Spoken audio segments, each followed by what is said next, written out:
So from 2015 to 2018, my now fiance, we got engaged on the road, lived in an RV and traveled around the US. It was... Hey, my name's Anthony O'Connell. I'm a man with a high voice and a podcast. We do a Feast or Pass, rate it 1 to feast, great dining experiences, and more.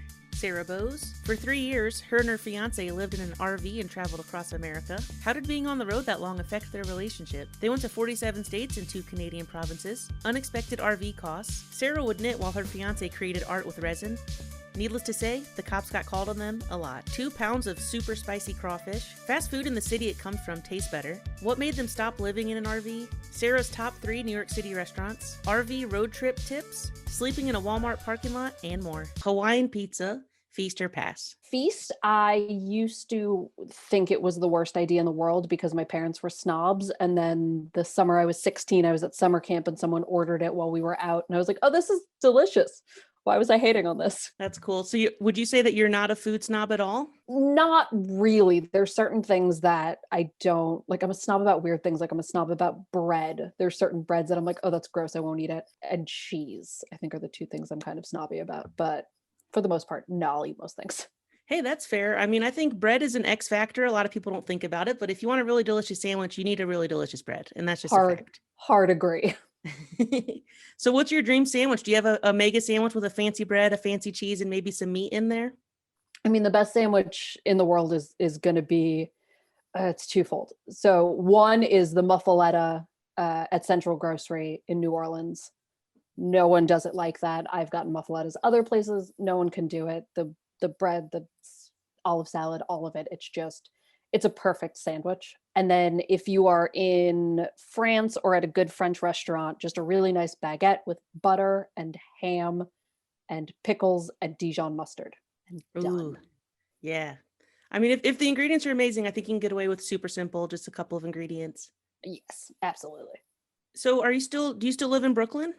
I don't. I'm up in the Hudson Valley now. I live in Poughkeepsie, which if you had told me 10 years ago I was going to be settling in Poughkeepsie, I would have told you were out of your mind, but here we are. How is Poughkeepsie? What's the food scene like up there? You guys got some good food? We do. Poughkeepsie's weird. It's very like Bushwick in 2004. So like there's a drug dealer and a farm to table restaurant across the street from my house. And it's definitely their neighborhoods that like you should absolutely not go to. They're terrifying. And then but at the same time, there's a really nice waterfront right near me with a seafood restaurant and decent calamari. And we're getting all these new like breweries coming in with fancy food. And we just got a Detroit style pizza place called Hudson and Packard, which is Aces, that started as a pop-up and they just got their own spot. Oh, congratulations. I love when a pop-up can succeed. Yes, especially in a pandemic. Right. Because they just got it a couple months ago. So good for Hudson and Packard. They're great. That's incredible. Do you miss living in the city? I do. This is because I don't know if you know, I grew up in Manhattan. So like I'm city through and through. And this is the longest officially I have gone in my whole 36 years of life without setting foot in Manhattan. Oh my gosh. And it feels so weird. And there are things like I had 2 mini breakdowns recently, pandemic related and food related. One was I desperately wanted to go to Chelsea Market and just eat stuff. And I started crying because I couldn't. Oh. And on Sunday, I was like, I want ramen. And my fiance was like, we'll go get ramen. We'll find ramen. I was like, no, because we'd have to eat it in the car and it's not the same. I want the experience. Oh God, you poor thing. So like if I was in Brooklyn, I could go find ramen, take it to my house. But up in Poughkeepsie, we had a bad ramen place that failed. Ugh. Do you have at least a good grocery store? Maybe you could get some like fresh nudes and like the pre-made bone broth and just kind of make it yourself. Yeah, I feel like I could find it, but we haven't found it yet. We only got a car in July, so we're still exploring. That's cool. And so I guess we'll go ahead and move on to 1 to feast. It's like a 1 to 5 scale, but we say feast for branding. Taco Bell, the fast food restaurant, Taco Bell just as a place, 1 to feast. Feast. Okay. I'm cool. A trash monster. I like Taco Bell. Okay, I figured with a born and bred Manhattanite, I thought maybe that would be like a 1 or a 2, but I love the surprise, a little curveball. How about just like a cheap dollar slice? Dollar slice is going to be a 3 to 4. I've discovered that usually in the city, the more expensive the pizza, you're usually at a tourist trap. It's not that great. So if you're at like Sbarro or something. That's a $4 slice of pizza and it's horrible. So dollar slice. I miss the city. I miss having pizza every single second. Like I live in Columbus, Ohio now, and we have really amazing pizza, but we only have two places that are any good that have slices. So in Columbus, you have to commit to a whole pie. I'm sure Poughkeepsie's probably like that too. We're close enough to the city that we have some normalcy, but the slices are like huge, like absurd. So you can get a slice of pizza, but it's like 2.5 slices of pizza. I'm into that. So what would you say makes a great dining experience in your opinion? I think a lot of it has to do with the people you're with. I'm one of those people who like studies a menu before I go to a place, and I wanna be aware. I'll look at reviews, all of that. So I don't typically find myself in places that are bad. So really, the pandemic's thrown everything off. Like I love sharing food. If I can go to a place that's just, we order like 50 appetizers and a ton of beer and everyone just shares the food, like that's perfect for me. Cause then I get to eat all of the things instead of just one of the things. Oh yeah, I'm totally on board. Yeah. So I really, it's like people and ambiance helps so much. My fiance and I, when we were on the road, we ended up in a Waffle House for Thanksgiving one year because we were trying to get somewhere. We just didn't stop for Thanksgiving.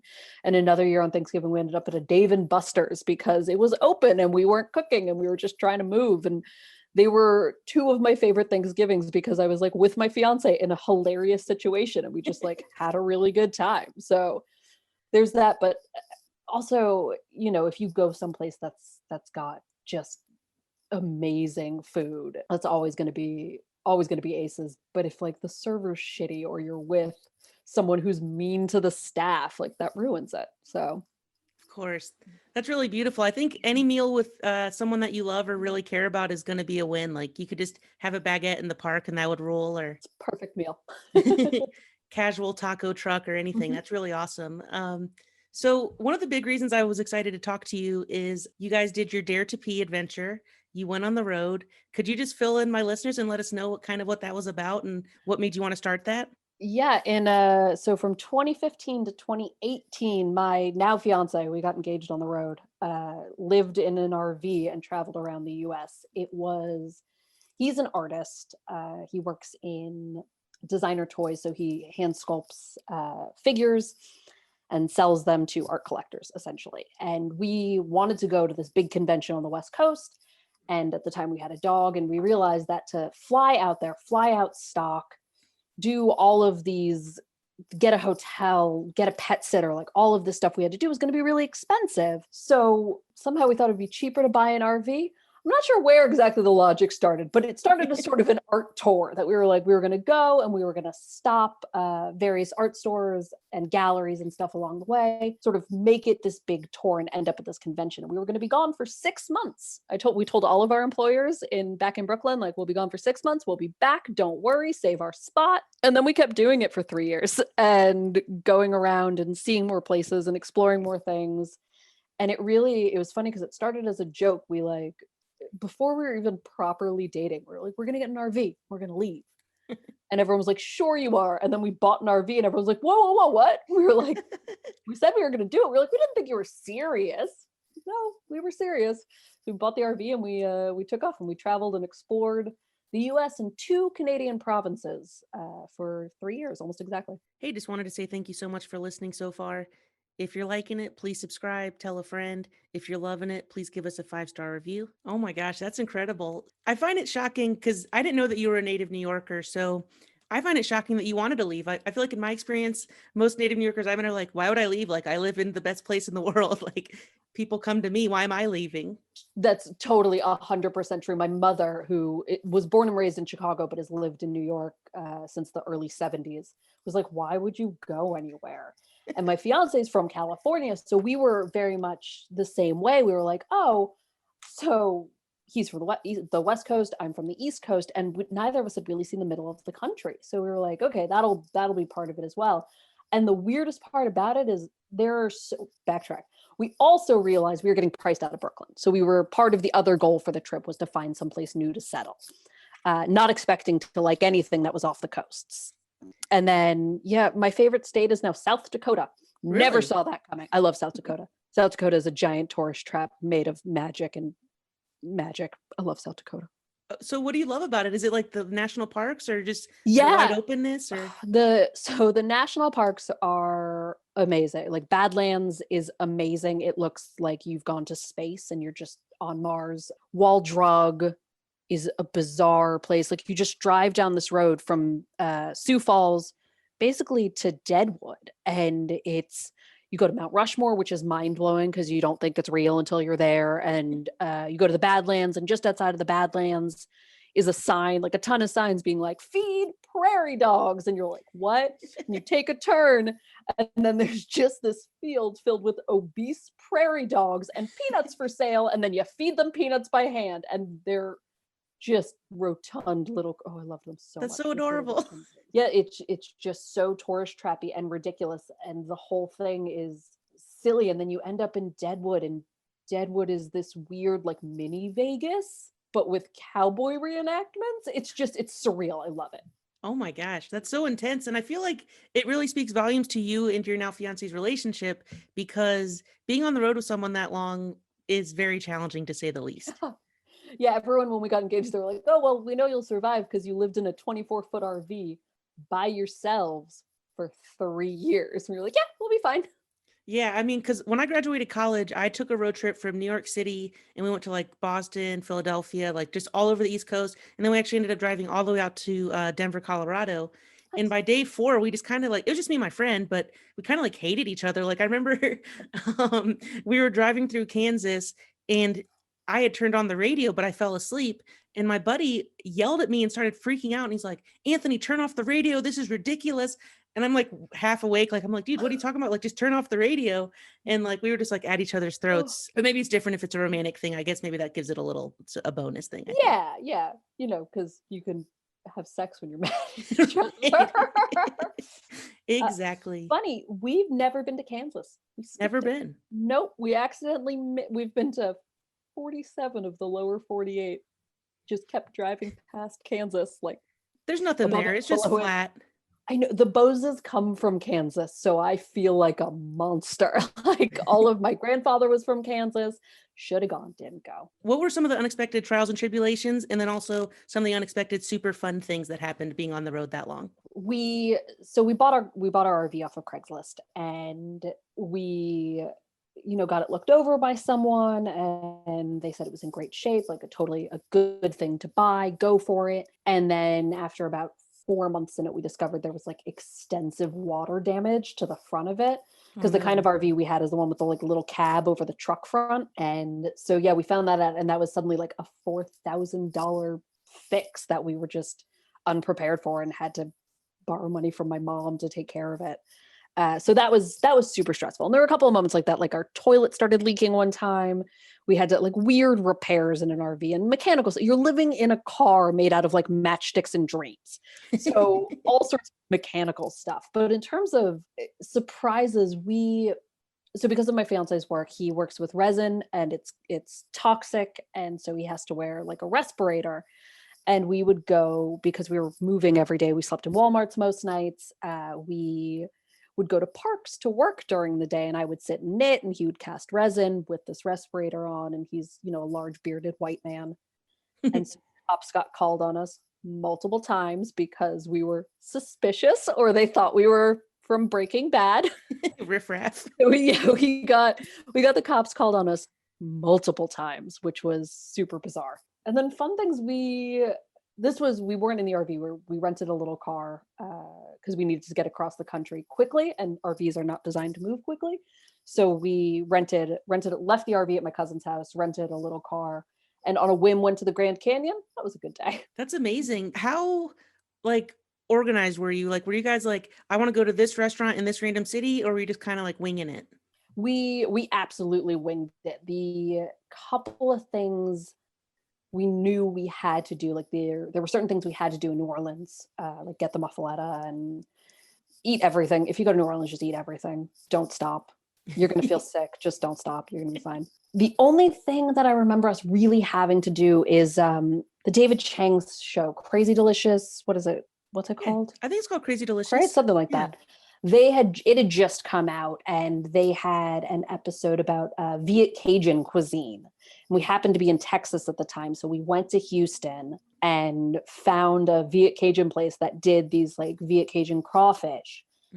And we're so excited and I like spicy food. Spicy food is my friend. I think it's delicious. My fiance does not. We ordered mild Viet Cajun crawfish. You could order them a minimum of 2 pounds. We were so excited. It smelled amazing. We got the mild, and he couldn't eat any of them. They were way too spicy. And I ended up eating 2 pounds of mild crawfish by myself and breaking out in blisters all around my mouth because they were so spicy. Oh my gosh. That was the one thing we were like, we gotta do this. And it just ruined our day. Well, anytime you have to buy 2 pounds of something, I'm a little concerned. Yeah, I mean, at least it's crawfish, so it's mostly shells, but True. it was a bad day. And that was the mild version. That was the mild version. Yeah, we went back and looked at reviews, and apparently we were supposed to order the Nun edition. I was like, isn't that just butter? Apparently not. Wow, that's intense. Now, how hot can you go? Like, could you do like a ghost pepper chicken wing, for example? No, definitely not. I like spicy. I don't like pain. So I don't know. I've never tested my tolerance like that. Like I've never done a hot ones challenge or anything like that. But I have been out to dinner with a friend of mine who also likes hot sauce, and we were down in DC, and I ordered this habanero duck special thing, and it was like tortillas and layered and a habanero cream sauce, and I was just eating it, no big deal. My friend was like, "Can I have a bite?" And I said, "Sure." And then he started crying. So I think my tolerance is pretty high. It's respectable at the very least. Yeah, and I went to visit some family who was living in Sichuan, China, where you can't get food that's not spicy. And so while I was there, my spice tolerance shot through the roof just because otherwise I wouldn't eat. So when you guys were out on the road looking for food, I have to imagine there were some points where there's no internet service, right? Like you couldn't do stuff on your cell phones, and would you just look at a place and hope for the best, or how would you do that? We did a lot of, it's actually, living in Brooklyn, we didn't cook at home at all, ever, because why would you? I lived around the corner from amazing sushi restaurants and Roberta's. Like, why was I ever going to cook my own food? Right. And then we got on the road, and, most nights you're staying in a Wal Mart parking lot where their option is a McDonald's. And so we cooked a whole lot on the road, and discovered usually if we got to places when it was too late, if we were too tired to cook anything like that, 99% of the time, the only option we would have would be fast food. So there was no looking it up because we knew what it was already. It was fast. Would you guys eat like a 7-Eleven pre-made, like the food they make there, like the rolling hot dog or the taquitos or any of that madness? How adventurous are you? I like the rolling. I like food that rolls to heat itself. I like those taquitos.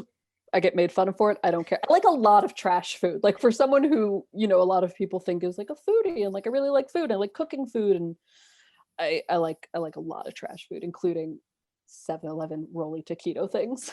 Nice. And I'm the same. I'm the kind of foodie where, because sometimes like on Upper Feast, people will give me pushback and they'll be like, "Oh, you posted a chain," or all you post is junk food, whatever. And I'm like, who cares? Everything's delicious. Like super fancy. Yeah. Like I've literally had 4-star meals. I've had some guy with a cart, you know what I mean? Like, I think it's all great. 100% agree.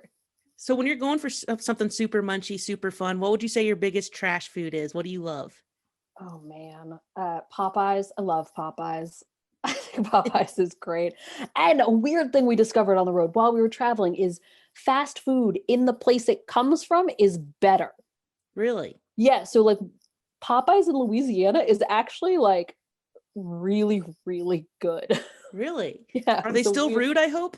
Yeah, I don't remember. The one day we went to Popeyes in Louisiana, the last time we were there, I was so hungover I couldn't see anything. So I was like, I don't know if they were rude. I was hungry and I didn't care. Fair enough. If you were boozing it up on the road, would you like try to be cool and just go to a liquor store, or were you just going to like random bars, or maybe a little bit of both? A little bit of both. We would get cheap beer from Wal Mart or wherever we were parked for the night, or we would go find a dive bar. Because I love dive bars. I think they're great. One of the best ones we found was in a place called Earl Park, Indiana. And Earl Park, Indiana used to be a town that a road went through, and then they got rid of the road, moved the highway over. And so nothing has survived in this town except for one bar. So there's a park that you can park your RV at, and a bar, and like City Hall, and that's it. And I wore Guns N' Roses pants, and we were in Indiana, and people were like, oh, Izzy's come in here. Like, we know Guns N' Roses. They're from here. And it was just the Earl Park is right near, very, very close to Illinois. And it's right before the time changes, like between Eastern and Central. And you're so close to the border that the time on your phone changes constantly. So we would get to the bar. We stayed there for about a week, and we would get to the bar and they'd be like, kitchen closed an hour ago. And we were like, we don't know what time it is. And they were like, oh, we'll reopen it. Don't worry about it. So they reopened the kitchen for us because we were idiots. Right. We're from the future. We need help. We don't know. But once a year, this place has a RV festival, and that's what keeps the town going. The town fills with like 100,000 RVers or something absurd. And that's the only reason this bar exists. That's insane. So what made you stop doing it back in 2018? It was a combination of factors. My fiance's career had started to do well, which was the reason we were doing this. And I got a job at an art gallery up in Beacon called Clutter, and helping to run a festival called the 5 Points Festival, which I'd done for 1 year already while we were on the road. And my mom's getting older. She was living in the city. And so we wanted to just get closer to her. So we settled up in Poughkeepsie, and about a year and a half after we moved up here, she moved up here too. So that's nice. It was a bunch of factors, and it was just time, expenses were piling up. The RV needed some work. And so we just sold it and furnished an apartment instead. Did you feel restless when you first went back to normal living? Yes, 100%. There's still, we've been off the road for 3 years now, and there's still days when I'm like waking up in the morning and I'm like, where am I today? Like, what city am I in? What town am I in? Are we parked in a Wal Mart? Like, what's going on? I'll still dream about it. That's fun. So when you were in Columbus, my hometown, was there anything you remember that jumped out at you specifically about Columbus? If not, that's fine. No, absolutely. We liked Columbus a lot. We went there for the monthly art walk, and there was a gallery way at the end of it that's closed now, a designer toy gallery called Rivet, which still exists online. And so we made a point to go there.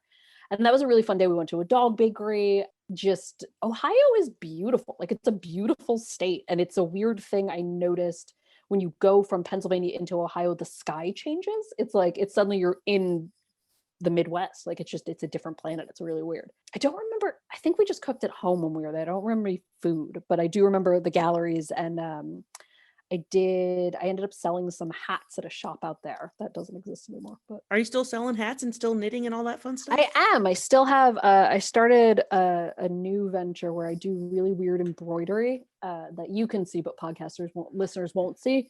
But my fiance, because he casts resin, makes me creepy baby heads. Oh my God, that is creepy. And then I put them on embroideries. Oh my God, it's like a spooky little silver mask. It's like a cherubic face, and then it's on a beautifully embroidered thing. So they're super weird. This one is available on my Etsy currently. And What's your Etsy? Let's give a shout out to your Etsy. It's a Charles Street Trading Company, because I grew up on Charles Street in Manhattan. Awesome. That's cool. I'll put that in the description too, because people are like, we got to do that ease of access. Totally. I lived in New York for about 5.5 years. I lived on the Upper East Side of Manhattan. It was amazing. I loved it. And just as an outsider, I just want to tell you that I think New Yorkers are nice. People get a bad rap about New Yorkers. And in my experience, maybe I had my privileged little bubble, but everyone was really cool and nice. Would you agree with that? I would absolutely agree with that. My finding as someone who grew up in Manhattan is people who move to the city feel like they need to have a chip on their shoulder about it and are rude. People who actually come from the city are really mellow. For sure. And I think as an outsider, I think people think New Yorkers are rude because they're very busy and they don't necessarily smile at you. Like here in the Midwest, everyone's smiling at you every single second. It's almost creepy. But in New York, I feel like if you take the time to engage with someone, like say I was lost or something or whatever, people would be cool. Like they'd be fine. It's just, they're busy. Totally. Yeah, I found, we talk about this a lot because my fiance is from California, Southern California specifically, and I'm from New York City, about how we grew up speaking a different language.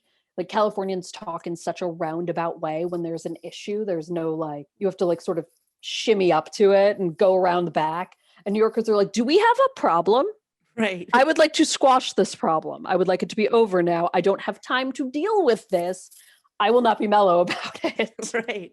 Which I think is better. I actually like how concise and how direct people are. I 100% agree with you. Yeah, for sure. Do you have a top 3 New York City restaurants? Like if people were going to visit the city, what would you say? I always worry that they've closed since I was last there, which is worrying. But yes, Veselka in the East Village is I've been going to since I was about 8 years old, and it's open 24 hours. And they have the best chicken soup I have ever had in my whole life, an amazing beef stroganoff. Momo in Bushwick, Love Momo. just so good. Some of the best Japanese food I've ever had. Brought 2 friends who actually are half Japanese and have been to Japan, and they were like, this place is unbelievable. So Nice. super aces there. And then probably Minka for ramen on 4th Street and Avenue B across the street from Ace Bar. Super tiny hole in the wall, kind of dirty looking, like it's a little unassuming, but almost every year ends up on best ramen in the city lists, and just really, really good and affordable. That's great. Do you have any tips if people wanted to try to do like a road trip, like not necessarily for 3 years, but say like maybe a month or any extended kind of on the road? Do you have any advice for them in that regard? Yes, I do. Don't make any concrete plans because you never know what's going to happen. We sort of went into it being like, we're going to do this and this. And it was this very stringent plan. And most of it didn't work out. We got to places when we got to them. And it's just, you need to have sort of a level of chillness, I think, to be on the road, because if you're living in a vehicle, you don't know what's going to happen. You might get a flat tire, like something might go wrong, or you'll see something really cool and take a turn, and that adds a day to your trip. Like you just don't know. And I noticed you mentioned Walmart several times. Is that like a road hack? You can like sleep at Walmart legally? You can't. So there's a couple of really cool, if you're in an RV or a van, hacks. And one is most Walmarts, if you call ahead and ask permission, will let you stay for one night. Some of them have stopped doing it because people have started living there, and that's not really a good look for anybody. But if you're just staying for a night, if it's an overnight, most places are cool with it. There's also a company called Harvest Hosts that does museums, breweries, wineries, farms, and a couple of other things will let you stay overnight for free. The only thing you have to agree to is buying something from their gift shop. So we stayed at an alpaca farm one night, which was possibly the best night I've ever, like best morning ever. Woke up and there were just fucking alpacas everywhere. I was just thrilled. There's a saved story on my Instagram about it. It's just a ton of videos of llamas because they're amazing. They're so cute. Can't be. They're so cute. And I bought some yarn from there. We stayed at another farm, bought some eggs, stayed at a brewery for 2 nights where we just drank a bunch, which was great. Yeah, and that, I think it's $40 for the year or something. You have to pay a subscription service, and then you get access to this map. And it's a really cool way to explore. We only found it at the end, so we only stayed like 5 places, but it's still really cool. Yeah, that's cool. And $40, that's not bad at all. Yeah. So being that you traveled this whole country, you're a native New Yorker, which people, often correctly, in my opinion, say New York's the best for food. I'm imagining you have a really refined palate. Is that true? Would you say that's correct? Oh, I don't know. Yes, sort of, but not. I don't think it has to do with being from New York. I think it has to do with having my dad grew up all over the world. He was his father worked at the UN, and so he was a foreign service base and grew up in a ton of different countries. But the home base for the family of Americans was in France. And so I started going to France when I was like a little kid. So I was eating escargot when I was like 8, and Nice. there were no rules in my head. Like we didn't have kids like I feel like kids menus were not so much of a thing in the city when I was growing up. So it was just sort of you ate what was put in front of you. And we were also kind of poor. So it was like, yeah, no, I'm not making you a special meal. You're going to eat what you're going to eat. That's the end of this discussion.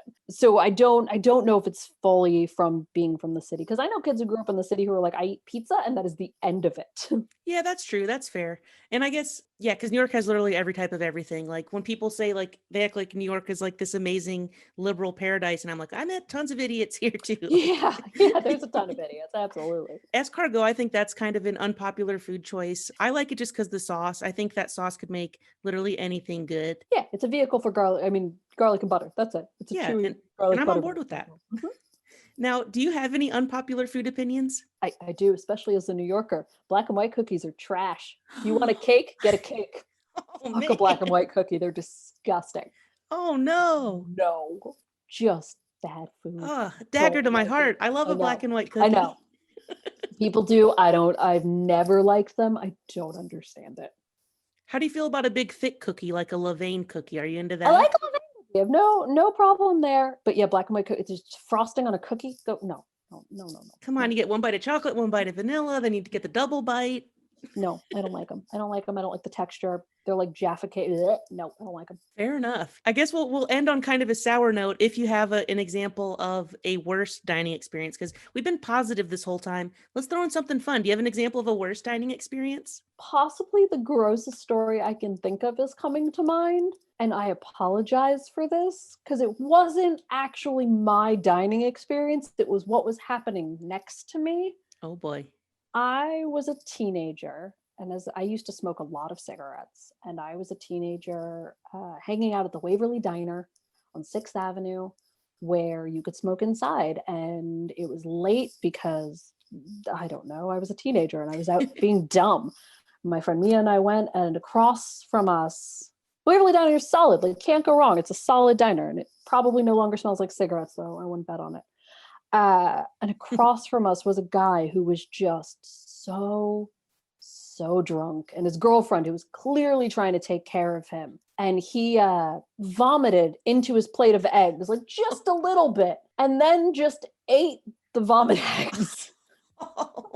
And it ruined my meal. Oh my goodness. Yeah, I would think so. That's intense. Yeah.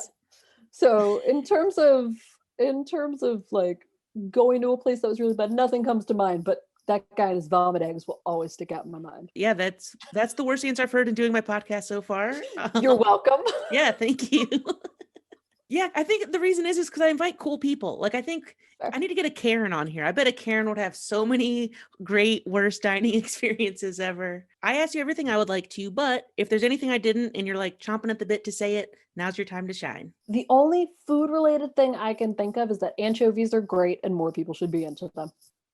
It's true, like especially like in a sauce or something, it can add like some meatiness and like a lot of flavor. Totally on board with anchovies, 100%. People are afraid of them for no reason. They're salty little deliciousness. Yeah, they just need good marketing, I think. I think whoever reps avocado should rep anchovy. Yes, absolutely. Anchovy toast for everyone. Hey, that actually sounds good. I would do that. So cheaper too. Yeah, capers, love a caper. Oh yeah. No, but anchovies are much cheaper than avocados. Oh, cheaper. I thought you said caper. I'm an idiot. No, capers. I get sad when I'm out of capers. I love capers. Capers on everything. Awesome. Well, Sarah, thank you so much for being a guest on my podcast, and I hope you have a great rest of the day. Thank you. You too. Bye. Thank you. Bye. Have a good one.